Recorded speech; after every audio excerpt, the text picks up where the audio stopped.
KONI Mataram siap bertanggung jawab mengganti dana pembinaan atlet yang hilang.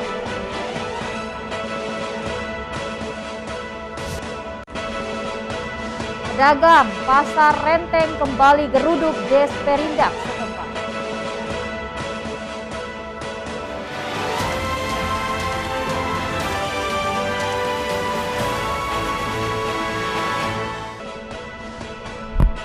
Assalamualaikum, salam jumpa pemirsa. iNews NTB kembali menjumpai Anda hari ini. Beragam informasi yang terjadi di Nusa Tenggara Barat akan kami hadirkan untuk Anda. Bersama saya Rida Patiroy, inilah iNews NTB selengkapnya.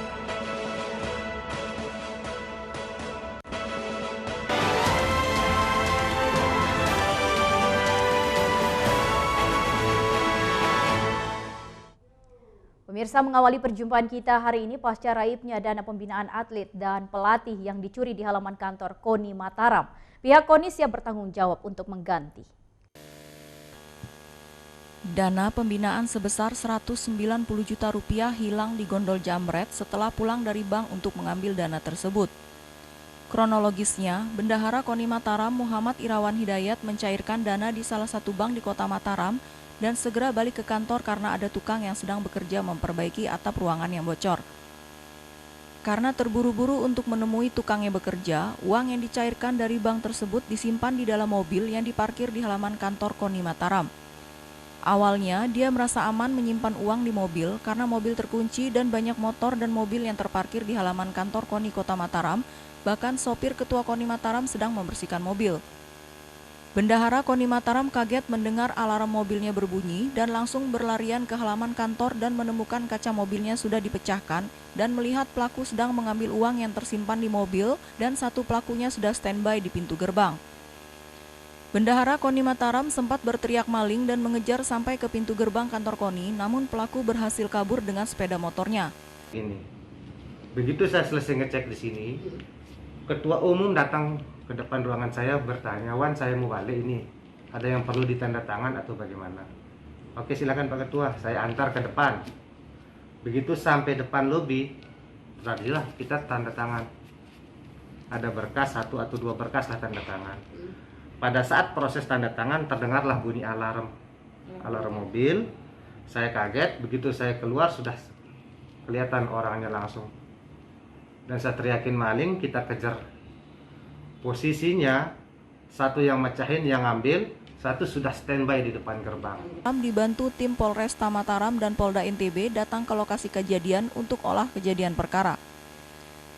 Kasus pencurian yang menimpa KONI Kota Mataram tersebut saat ini masih dalam penyelidikan polisi dan melakukan penyelidikan dari hasil olah TKP dan sejumlah rekaman CCTV yang diamankan polisi. Dari Mataram, Romi Ardi, iNews melaporkan. Beralih ke informasi lain, pedagang pasar Renteng Peraya Lombok Tengah kembali geruduk Desperindak setempat. Mereka menuntut aliran listrik segera dinyalakan dan penertiban lapak. Sejumlah pedagang di Renteng Peraya Lombok Tengah kembali mendatangi Dinas Perdagangan dan Perindustrian Lombok Tengah. Para pedagang menuntut listrik pasar Renteng agar menyala dan juga penertiban pedagang. Terkait tuntutan pedagang ini, Disperindak Lombok Tengah berjanji akan segera menyelesaikan persoalan yang dialami pedagang. Sebelum penertiban dilakukan, Disperindak berjanji akan melakukan perbaikan terlebih dahulu pada listrik agar nantinya pedagang dapat berjualan dengan nyaman. Sebelumnya, perbaikan listrik terkendala biaya dengan jumlah dana yang dibutuhkan untuk perbaikan sebanyak 65 hingga 70 juta, namun kini dinas mengaku sudah siap dengan dana tersebut dari dana APBD. Sehingga dipastikan akan segera diperbaiki dengan waktu minimal 3 hari.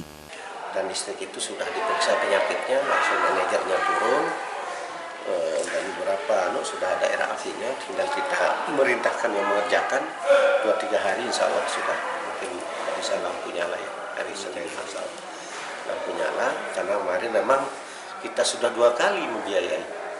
Pertama itu 4 bulan yang lalu meledak. Itu 10 jutaan kita bilang. Yang kedua 2 bulan meledak lagi 12 jutaan. Nah ini kan besar permintaannya di RAP itu 65 jutaan. Sehingga kita perlu juga matur ke PKD tentang kesediaan dana itu. Untuk penertiban pedagang yang belum tuntas hingga saat ini, Dinas berjanji akan mengusahakan untuk melibatkan petugas pasar hingga Pol PP. Dari Lombok Tengah, Emma Widiawati, iNews melaporkan. Beralih ke informasi lain, siswa SD Negeri 1 Demes Lombok Timur terpaksa mengikuti ujian di teras sekolah karena bangunan sekolah rusak parah dan atapnya ambruk. Puluhan siswa Sekolah Dasar Negeri 1 Dames Damai, Kecamatan Suralaga, Lombok Timur ini terpaksa mengikuti ujian semester di teras sekolah. Mereka belajar di teras sekolah karena hampir semua ruang kelas di sekolah ini mengalami rusak parah dan atapnya ambruk akibat diterjang gempa tahun 2018 silam. Meski sekolah ini tak jauh dari pusat kota, kabupaten, ironisnya sampai sekarang sekolah ini belum mendapat perhatian. Perasaannya khawatir karena di atasnya roboh pas kita belajar. Kondisi sekolah yang rusak parah ini berdampak terhadap jumlah peserta didik baru di sekolah ini. Tahun ajaran 2022 kelas 10 tidak ada siswa baru karena para orang tua takut menyekolahkan anaknya dengan kondisi sekolah yang rusak parah. Dari sejak tahun 2020 itu sudah mulai roboh ini sekarang, tapi ya mungkin saat-saat sekarang akan tersentuh oleh pemerintah. Mudah-mudahan kita berdoa bersama untuk mendapatkan bantuan dari pemerintah. Saat ini, SDN 1 Dames Damai hanya memiliki 50 siswa dengan 5 rombongan belajar. Mereka belajar dengan fasilitas bangunan sekolah seadanya. Dari Lombok Timur, Ramli Nurawang, iNews melaporkan. Pemirsa, usai jeda pariwara berikut kami akan kembali hadir dengan beragam informasi lain. Tetap bergabung bersama kami.